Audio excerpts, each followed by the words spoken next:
ನಮ್ಮ ಆಹಾರ ಪದ್ಧತಿಯಲ್ಲಿ ಉಪ್ಪಿನಕಾಯಿಗೆ ಒಂದು ವಿಶೇಷವಾದ ಸ್ಥಾನ ಇದೆ.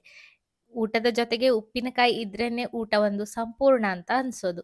ಇವತ್ತಿನ ವಿಡಿಯೋದಲ್ಲಿ ಒಂದು ವಿಶೇಷವಾದ ಉಪ್ಪಿನಕಾಯಿಯನ್ನ ತೋರಿಸ್ತಾ ಇದ್ದೇನೆ. ಟೊಮೆಟೊವನ್ನ ಬಳಸಿ ಈ ಉಪ್ಪಿನಕಾಯಿಯನ್ನ ಇವತ್ತು ಯಾವ ರೀತಿಯಾಗಿ ಮಾಡೋದಂತ ನೋಡೋಣ ಬನ್ನಿ. ನಮಸ್ಕಾರ, ನಾನು ಪವಿತ್ರ ಭಾಗವತ್. ಮಿಸೆಸ್ ಭಾಗವತ್ ಚಾನಲ್ಗೆ ನಿಮ್ಮೆಲ್ರಿಗೂ ಪ್ರೀತಿಯ ಸ್ವಾಗತ. ನಾನಿಲ್ಲಿ ಅರ್ಧ ಕೆಜಿ ಆಗುವಷ್ಟು ಟೊಮೆಟೊವನ್ನ ತಗೊಂಡಿದ್ದೇನೆ. ಚೆನ್ನಾಗಿ ತೊಳೆದು ನೀರಿನ ಅಂಶವೆಲ್ಲ ಆರಿದೆ. ಇದರ ಚೊಟ್ಟಿನ ಭಾಗವನ್ನ ತೆಗೆದು ಹಾಕೊಂಡು ಚಿಕ್ಕ ಚಿಕ್ಕ ಹೋಳುಗಳನ್ನಾಗಿ ಮಾಡ್ಕೊಂಡಿದ್ದೇನೆ. ತುಂಬಾ ಚಿಕ್ಕದಾಗಿ ಕಟ್ ಮಾಡ್ಕೊಳ್ಳೋದು ಬೇಡ. ಸ್ವಲ್ಪ ಹೋಳುಗಳು ದೊಡ್ಡ ಸೈಜಲ್ಲೇ ಇರಲಿ. ತುಂಬಾ ಚಿಕ್ಕದಾಗಿ ಕಟ್ ಮಾಡ್ಕೊಂಡ್ರೆ ಅದು ಕರಗಿ ಹೋದ ಹಾಗೆ ಆಗ್ತದೆ. ಹಾಗಾಗಿ ಸ್ವಲ್ಪ ದೊಡ್ಡದಾಗಿದ್ರೆ ಒಳ್ಳೇದು. ನಂತರ ರುಚಿಗೆ ಉಪ್ಪನ್ನ ಹಾಕೊಂಡಿದ್ದೇನೆ. ಒಂದು 2 ಟೇಬಲ್ ಚಮಚ ಆಗುವಷ್ಟು ಉಪ್ಪನ್ನ ನಾನಿಲ್ಲಿ ಬಳಸಿದ್ದೇನೆ ಅಂದಾಜು. ನಂತರ ಅರಿಶಿಣವನ್ನ ಹಾಕೊಂಡು ಮಿಕ್ಸ್ ಮಾಡಿ ಇಟ್ಕೊಳ್ತೇನೆ. ಇದು ನೀರು ಒಡೆದು ಬರಬೇಕು. ಹಾಗಾಗಿ ಉಪ್ಪನ್ನ ಮೊದಲಿಗೆ ಇದಕ್ಕೆ ಹಾಕಿ ಚೆನ್ನಾಗಿ ಮಿಕ್ಸ್ ಮಾಡಿ ಇಟ್ಕೊಂಡಿದ್ದೇನೆ. ಈಗ ಒಂದು ದೊಡ್ಡ ಸೌಟನ್ನ ಬಿಸಿ ಇಟ್ಕೊಂಡು ಅದರಲ್ಲಿ 2 ಟೀ ಚಮಚ ಆಗುವಷ್ಟು ಸಾಸಿವೆಯನ್ನು ಹಾಕೊಳ್ತಾ ಇದ್ದೇನೆ. ನಂತರ 1/4 ಟೀ ಚಮಚಕ್ಕಿಂತ ಸ್ವಲ್ಪ ಜಾಸ್ತಿ ಮೆಂತೆ ಕಾಳನ್ನ ಹಾಕೊಳ್ತೇನೆ. ಈಗ ಇದಕ್ಕೆ ಜೀರಿಗೆಯನ್ನು ಕೂಡ ಹಾಕೊಳ್ತೇನೆ. ಅರ್ಧ ಟೀ ಚಮಚದಷ್ಟು ಜೀರಿಗೆಯನ್ನ ಬಳಸ್ತಾ ಇದ್ದೇನೆ. ಉಪ್ಪಿನಕಾಯಿಗೆ ಈ ಮಸಾಲೆನೇ ಇಂಪಾರ್ಟೆಂಟ್. ಉಪ್ಪಿನಕಾಯಿಯ ಘಮ ಬರೋದೇ ಈ ಮಸಾಲೆಯಿಂದ. ಸಣ್ಣ ಉರಿಯಲ್ಲಿ ಎಣ್ಣೆಯನ್ನು ಹಾಕದೆ ಚೆನ್ನಾಗಿ ಪರಿಮಳ ಬರುವ ತನಕ ಹುರ್ಕೊಳ್ಬೇಕು. ಸಾಸಿವೆ ಎಲ್ಲ ಚಟಪಟ ಅಂತದೆ, ಮೆಂತೆ ಒಳ್ಳೆ ಘಮ ಬರ್ತದೆ. ಅಲ್ಲಿ ತನಕ ಇದನ್ನ ಹುರಿದು ತಣ್ಣಗಾಗ್ಲಿಕ್ಕೆ ಬಿಡಬೇಕು. ಎಲ್ಲ ಹುರಿದಾಗಿದೆ, ಚಟಪಟ ಅಂತ ಇದೆ. ತೆಗೆದು ಪಕ್ಕಕ್ಕೆ ಇಟ್ಕೊಳ್ತೇನೆ. ತಣ್ಣಗಾದ ನಂತರ ಮಿಕ್ಸಿ ಜಾರಲ್ಲಿ ಹುರಿದಿರುವ ಮಸಾಲೆಯನ್ನು ಹಾಕೊಳ್ತಾ ಇದ್ದೇನೆ.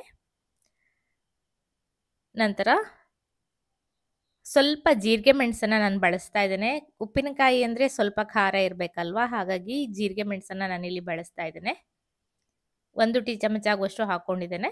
ನಂತರ 2.5 ಟೀ ಚಮಚ ಆಗುವಷ್ಟು ಖಾರದ ಪುಡಿಯನ್ನು ಹಾಕ್ಕೊಳ್ತಾ ಇದ್ದೇನೆ. ನಿಮಗೆ ಜೀರಿಗೆ ಮೆಣಸು ಇಲ್ಲ ಅಂದರೆ ಅಚ್ಚ ಖಾರದ ಪುಡಿಯನ್ನೇ ಜಾಸ್ತಿ ಬಳಸ್ಕೊಳ್ಬೇಕಾಗ್ತದೆ. ಇದನ್ನು ಚೆನ್ನಾಗಿ ಪೌಡ್ರನ್ನು ಮಾಡ್ಕೊಂಡು ತರ್ತೇನೆ. ಇಲ್ಲಿ ಟೊಮೆಟೊ ಹಣ್ಣು ಕೂಡ ಚೆನ್ನಾಗಿ ನೀರು ಬಿಟ್ಟಿದೆ. 1 ಲಿಂಬೆ ಗಾತ್ರದಷ್ಟು ಹುಣಸೆ ಹಣ್ಣನ್ನು ತಗೊಂಡಿದ್ದೇನೆ. ಟೊಮೆಟೊ ಸಿಹಿ ಆಗಿರೋದ್ರಿಂದ ಹುಳಿಗೆ ಸ್ವಲ್ಪ ಹುಣಸೆ ಹಣ್ಣನ್ನ ಹಾಕ್ಕೊಳ್ಬೇಕಾಗ್ತದೆ. ಹಾಗಾಗಿ ನಾನು ಮೊದಲಿಗೆ ಟೊಮೆಟೊಗೆ ಉಪ್ಪನ್ನು ಹಾಕಿಟ್ಟಿದ್ದು ಟೊಮೆಟೊ ನೀರು ಒಡೆದಿದ್ದನ್ನು ಹುಣಸೆ ಹಣ್ಣಿಗೆ ಹಾಕಿ ನೆನೆಸಿಟ್ಕೊಂಡಿದ್ದೇನೆ. ಈಗ ಒಂದು ಬಾಣಲೆಯನ್ನು ಬಿಸಿಗಿಟ್ಟು 2 ಟೇಬಲ್ ಚಮಚಕ್ಕಿಂತ ಸ್ವಲ್ಪ ಜಾಸ್ತಿನೇ ಎಣ್ಣೆಯನ್ನು ಹಾಕೊಂಡಿದ್ದೇನೆ. ಈ ಉಪ್ಪಿನಕಾಯಿಗೆ ಎಣ್ಣೆ ಸ್ವಲ್ಪ ಜಾಸ್ತಿ ಬೇಕು. ಹಾಗೆ ನಾನು ಈಗಾಗಲೇ ಮಾವಿನ ಮಿಡಿಯನ್ನು ಬಳಸಿ ಮಾಡುವಂತಹ ಉಪ್ಪಿನಕಾಯಿಯ ರೆಸಿಪಿಯನ್ನು ತೋರಿಸಿದ್ದೇನೆ. ಆ ಉಪ್ಪಿನಕಾಯಿಯನ್ನು ನೀವು ವರ್ಷಗಟ್ಟಲೆ ಇಟ್ಕೊಳ್ಬಹುದು. ಈ ಟೊಮೆಟೊ ಉಪ್ಪಿನಕಾಯಿಯನ್ನು ದಿಢೀರಾಗಿ ಮಾಡಿ ದಿಢೀರಾಗಿ ಖಾಲಿ ಮಾಡುವಂತಹ ಉಪ್ಪಿನಕಾಯಿ ಇದು. ಎಣ್ಣೆ ಬಿಸಿಯಾದ ನಂತರ ಸ್ವಲ್ಪ ಸಾಸಿವೆನ ಹಾಕೊಂಡು ಸಾಸಿವೆ ಚಟಪಟ ಅಂದ ನಂತರ ಇಂಗನ್ನ ಹಾಕೊಂಡಿದ್ದೇನೆ. ಒಳ್ಳೆ ಪರಿಮಳ ಇರುವ ಇಂಗನ್ನ ಹಾಕೊಳ್ಬೇಕು, ರುಚಿ ಚೆನ್ನಾಗಿ ಬರ್ತದೆ. ನಂತರ ಕಟ್ ಮಾಡಿರುವಂತಹ ಟೊಮೆಟೊ ಹೋಳುಗಳನ್ನು ಹಾಕೊಂಡು ಅದಕ್ಕೆ ನೆನೆಸಿಟ್ಟಿರುವಂತಹ ಹುಣಸೆ ಹಣ್ಣಿನ ರಸವನ್ನು ಹಾಕೊಂಡಿದ್ದೇನೆ. ಹುಣಸೆ ಹಣ್ಣನ್ನು ಚೆನ್ನಾಗಿ ಕಿವುಚಿ ಇದಕ್ಕೆ ಹಾಕ್ಕೊಳ್ಬೇಕು. ಚೆನ್ನಾಗಿ ಮಿಕ್ಸ್ ಮಾಡಿಕೊಂಡು ಟೊಮೆಟೊ ಹೋಳುಗಳನ್ನು ಬೇಯಲಿಕ್ಕೆ ಬಿಡ್ತೇನೆ. ಮಧ್ಯ ಮಧ್ಯ ಮೊಗ್ಚುತ್ತಾ ಇರಬೇಕು, ಇಲ್ಲಾಂದರೆ ತಳ ಹತ್ತುತ್ತದೆ. ಈಗ ನೋಡಿ, ಟೊಮೆಟೊ ಮತ್ತೆ ಕೂಡ ನೀರನ್ನು ಬಿಟ್ಟಿದೆ. ಇದನ್ನು ಮೊಗ್ಸ್ತಾ ಇರಬೇಕು.